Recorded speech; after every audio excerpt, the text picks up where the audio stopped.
वालेकुम दोस्तों, कैसे हैं आप अहबाब? खैरियत से ही होंगे। मैं बता दूं भाई कि कुवैत आप आएंगे, सबसे पहले तो आप अगर कंपनी का है तो आपको सबसे पहले पासपोर्ट वगैरह मांगेगा, आपका इंटरव्यू लेगा और उसके बाद आपको एक ऑफ़र लेटर मिलेगा। ऑफ़र लेटर पे आप साइन करके फिर उसको रिटर्न वापस करेंगे, भेजेंगे उसको। उसके बाद आपको कुछ दिन वेट करना पड़ेगा, फिर आपका वीज़ा इशू होगा, वीज़ा आपको भेजा जाएगा। वीज़ा मिलने के बाद आप अपना मेडिकल कराएंगे, ठीक है। मेडिकल यहाँ का याद रखिए कि बहुत टफ मेडिकल होता है, बारीक से बारीक चीज़ों की जांच की जाती है। अगर आप उसमें अनफिट होंगे तो वीज़ा कैंसिल हो जाएगा, आपने जो पैसे लगा रखे हैं गए, वो भी नहीं मिलेंगे, वीज़ा भी कैंसिल हो जाएगा। तो अगर आपको एजेंट के ज़रिए से वीज़ा मिला है तो आपका जो पैसा लगा रखे हैं वो भी नहीं मिलेगा। मेडिकल में जो पैसे लगा रखे हैं 5,000 6,000 वो भी नहीं मिलेगा, ठीक है। और अगर आप डायरेक्ट कंपनी से कनेक्ट हैं तो आपका कोई पैसा नहीं लगेगा। 15-20 हज़ार रुपये कहीं लग सकता है, मेरा पैसा नहीं लगा था भाई, जो बात हकीकत है। मेरा सिर्फ 5,000 रुपये लगा था। 5,000 रुपये में मैं कुवैत आया हूँ, ठीक है। मैं डायरेक्ट कंपनी से कनेक्ट था तो मेरा कोई पैसा नहीं लगा है, ठीक है। और एजेंट वगैरह के ज़रिए से अगर आप आ रहे हैं तो इसमें आपको 1 लाख 1.5 लाख 1 लाख 10,000 20,000 इस तरह से पैसा आपसे डिमांड कर सकता है एजेंट। हर चीज़ में वो अपना कमीशन लेगा, हर चीज़ में, वीज़ा में लेगा, टिकट में लेगा, मेडिकल में लेगा, मतलब जहाँ भी पैसा लगेगा उसमें हर चीज़ में उसका कमीशन होगा, ठीक है। उसके बाद जब आप मेडिकल फिट हो गए, अनफिट हो गए तो बात ही ख़त्म है, वहाँ से मसला ही ख़त्म। अगर आप फिट हैं तो आपको सबसे पहले जा कर के पीसीसी बनवाना है, पुलिस क्लियरेंस सर्टिफिकेट। बहुत से लोग मेडिकल से पहले ही करा लेते हैं, पीसीसी बनवा लेते हैं। उसमें क्या है कि जो पैसे लगते हैं 1,000 रुपये, 1,000 1200 1500 जो भी लगते हैं वो बर्बाद हो जाते हैं यूँ ही। इसलिए मेरा सजेशन ये है आप लोगों को कि मेडिकल के बाद पीसीसी बनवाएं। कम से कम जो पैसे हों 1,000 2,000 रुपये जो बचें तो मेडिकल में पीसीसी नहीं लगता है। मेडिकल में लगेगा आपका पासपोर्ट, आपका वीज़ा, गम का जो अपॉइंटमेंट ले रखे हैं आप वो, और वाइट बैकग्राउंड वाला फ़ोटो लगेगा आपका, 4-5 लगेगा वो, ठीक है। और 5,000 रुपये, हर मेडिकल का अलग अलग चार्ज होता है। 5,000 से 6,000 के बीच में ही पैसा लगेगा, इससे ज़्यादा नहीं लगता है। एजेंट वगैरह हो तो भाई उसका कह नहीं सकता, तकरीबन वो भी इतना ही लेता है, ठीक है। तो इन चीज़ों की ज़रूरत पड़ेगी आपको मेडिकल में। जब आपका वीज़ा इशू होगा तो उसमें आपको पासपोर्ट मांगेगा, आपका फ़ोटो मांगेगा, आपकी सीवी मांगेगा। सीवी आप लोग अपना पहले से रेडी रखा करें हमेशा, हर आदमी का अपना सीवी एक होनी चाहिए, ठीक है। उसके बाद जब आप मेडिकल करा लेंगे तो पीसीसी के लिए अप्लाई करें, और पीसीसी जब आपको मिलेगा उसके बाद आपका वीज़ा स्टाम्पिंग होगा। पीसीसी में तकरीबन 500 रुपये अप्लाई करने का होता है। फिर आप इंक्वायरी वगैरह कराएंगे तो फिर वही उसमें पुलिस लेगा आपसे पैसा। तो आप ऐसा इंक्वायरी कराएं, और इंक्वायरी में तकरीबन वही समझिए कि 1,000 1500 2,000 तकरीबन लगेगा इतना आपका, ठीक है। उसके बाद वीज़ा स्टाम्पिंग कराएंगे। वीज़ा स्टाम्पिंग में 12-13 हज़ार 15 हज़ार वो एजेंट के ज़रिए से कराएंगे तो फिर वही मसला आएगा, एजेंट अपना कमीशन रखेगा। और फिर आपको तकरीबन 20,000 मान करके चलिए कि तकरीबन इतना नहीं लगता है, 17-18 हज़ार 15 हज़ार 12 हज़ार 13 हज़ार इस तरीके से होता है। इसमें आपका वीज़ा स्टाम्पिंग होगा। वीज़ा स्टाम्पिंग होने के बाद आपका टिकट बन जाएगा, आप पहुंच जाएंगे, ठीक है।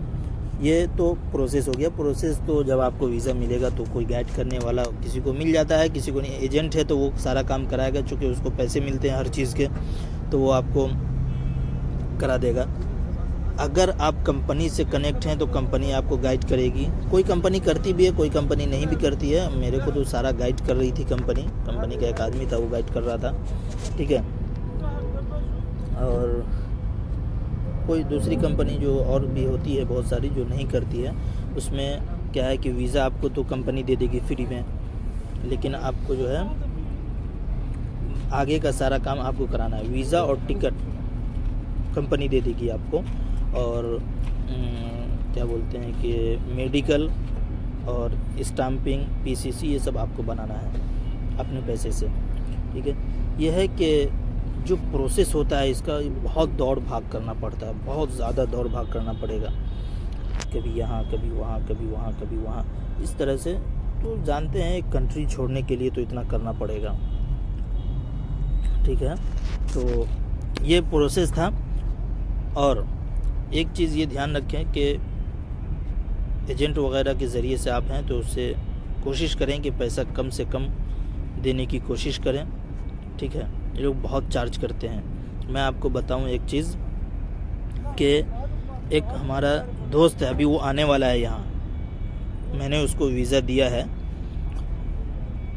वो बहुत दिन से परेशान था, तो वो कहीं ट्राई करता था। तो सऊदीया में एक उसका कोई जानने वाला है, बहुत करीबी है, उसका साथी है शायद।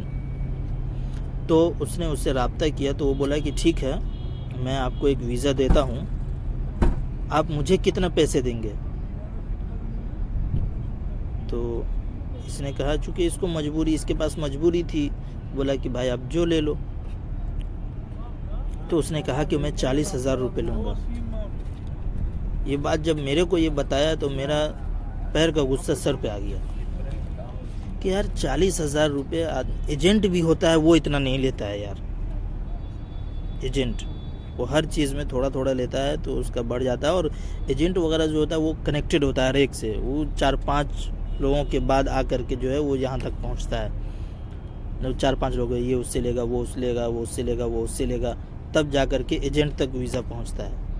तो इसमें सब लोगों का कमीशन होता है। लेकिन भाई तू तो डायरेक्ट काम करवा रहा है, 5,000 ले लो, काम कर रहा है, मेहनत कर रहा है, तो चलो 5,000 7,000 ले लो।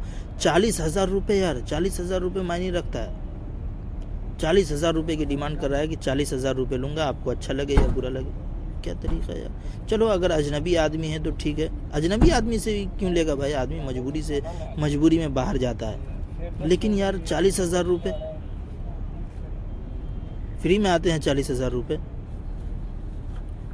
मेरे को उसने बताया तो मैंने सीधा मना कर दिया कि भाई तू थोड़ा सब्र कर, ठीक है, अच्छा काम मिलेगा, अच्छा वीज़ा मिलेगा इंशाल्लाह, पैसे भी नहीं लगेंगे, तो थोड़ा सब्र रखो।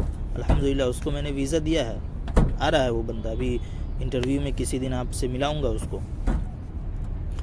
तो उस बंदे ने 40,000 रुपये की डिमांड की थी कि मैं लूँगा अपना 40,000 रुपये, उसके बाद जो खर्च होगा वो अलग होगा। ये तो इस तरीके से होता है।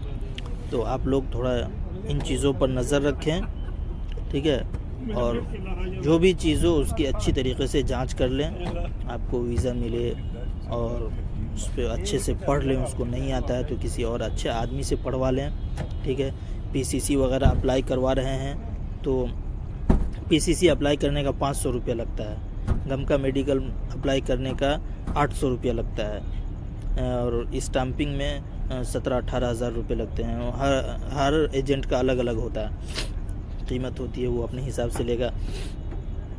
पीसीसी अप्लाई करना हो आप मुझसे रब्ता कर सकते हैं, मैं अपना नंबर दे दूंगा डिस्क्रिप्शन में। और पीसीसी अप्लाई करना हो, गमका मेडिकल के लिए अप्लाई करना हो, पासपोर्ट अप्लाई करना हो, इन सब चीज़ों के लिए आप मुझसे रब्ता कर सकते हैं। मैं आपको एक अच्छी कीमत में आपको मैं अप्लाई करके दूंगा, जो आप वहाँ देंगे उससे कम में मैं आपको करके दूंगा इंशाअल्लाह, कि ये मेरा आपसे वादा है। तो इन सब चीज़ों का ख्याल रखें। अगर आपको कोई और बात पूछनी हो जो इसमें नहीं आ सकी तो कमेंट में बताएं, मैं इंशाअल्लाह इसकी जवाब देने की अगली वीडियो में कोशिश करूँगा। और कोई भी डाउट हो आपको, अगर आपको कोयत का वीज़ा मिल रहा है और किसी भी तरीके का डाउट हो, आप मुझसे कंफर्म कर सकते हैं बिला तकल्लुफ़, बिला शुबा और बिला झिझक। आप कमेंट कर सकते हैं, मुझसे रब्ता कर सकते हैं। तो इतनी सी बात थी आज की वीडियो में। अगर कोई सवाल हो तो आप कमेंट में ज़रूर बताएं। यहाँ का जो मेडिकल होता है, जब आपको वीज़ा मिलेगा तो वीज़ा मिलने के बाद आप मेडिकल कराएंगे तो ये ध्यान रहे कि यहाँ का मेडिकल बहुत टफ होता है, बहुत ज़्यादा टफ होता है, बहुत बारीकी से चेक करता है। इसलिए जब वीज़ा मिल जाए आपको तो थोड़ा खाने वगैरह पर, और जो लोग गुटखा तंबाकू वगैरह के आदी हैं, इन सब चीज़ों को थोड़ा कम कर दें। तेल वगैरह कम खाएं और स्पाइसी कम खाएं, बल्कि इन सब चीज़ों को बंद कर दें।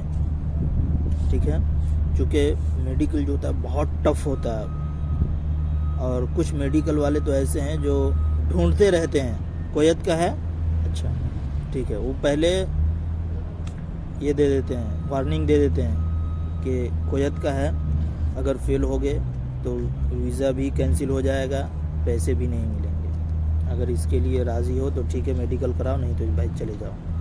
तो बहुत टफ होता है। मैं मेडिकल करा चुका हूँ, एक जगह मैं खुद फेल हुआ हूँ मेडिकल, तो अल्लाह का करम था कि उसने जो है वीज़ा कैंसिल नहीं किया। उसने कहा कि आप कहीं और से मेडिकल करा लें, हम आपको फ़िट नहीं कर सकते हैं। तो फिर मैं दूसरी जगह से मेडिकल कराया तो वहाँ से अल्हम्दुलिल्लाह फ़िट आया। तो एक इस बात का ज़रूर ख्याल रखें कि यहाँ का मेडिकल बहुत टफ होता है। जो लोग सेहतमंद हैं अंदरूनी तौर पर, वही लोग कोयत आने की कोशिश करें, ठीक है, वरना खामखा पैसे ज़ाया करने की कोई ज़रूरत नहीं है। आपके पैसे ही ज़ाया होंगे और कुछ नहीं।